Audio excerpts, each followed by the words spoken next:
sen çaldın, bizi bizden ayırıp aldın. Beləcə xatirələr qaldı boş sinif otaqlarında. Uşaqlıq bitti, o gözəl günlərimiz getdi. Son dəfə səs günümüz itdi koridor bucaqlarında.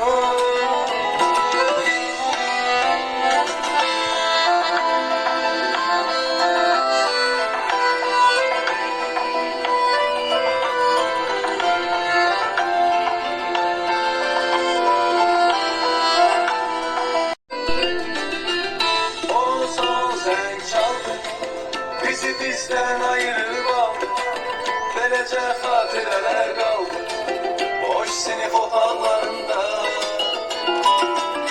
Uşaqlıq bitti, o gözəl günlərimiz getdi.